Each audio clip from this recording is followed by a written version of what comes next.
Thanks, George. What would you say differentiates GEGrace from the different brokerage firms here in the city? Well, I think there's a couple of things. My background is I have 25 years experience in the business.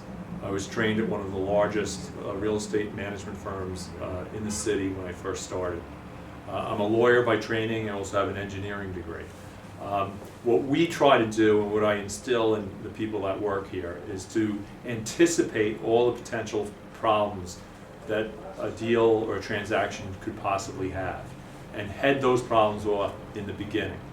What I found in my 25 years of history is that surprises kill deals, kill relationships, and you don't have a happy customer if you all of a sudden forgot to tell them something and it comes out at the end of a transaction. So, and I guess when I first started, I learned this the hard way, but I'm a quick learner, and I realized that anticipating all the potential problems, understanding all the details of a lease, because of my engineering background, I tend to delve into the technical issues that truly affect a tenant, such as the air conditioning system.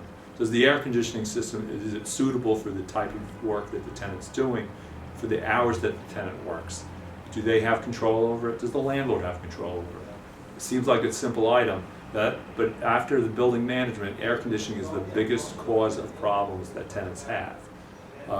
The other thing that I think is very important that we do very well is we know the market. We know what landlords are good, what landlords provide the best service, and typically the first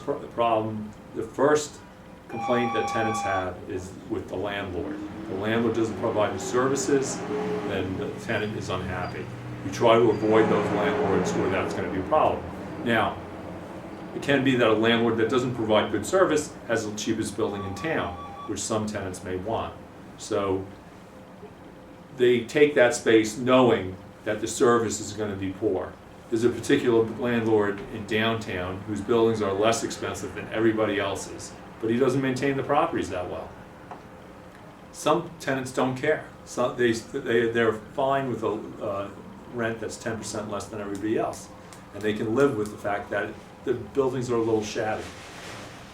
For other tenants, that's of critical importance, and we steer them away from that. It depends what the tenant wants, but we want to make sure that the tenant is making a fully knowledgeable decision. They're as informed as we are of the decision they're making, so that they, in the end, are happy with their space.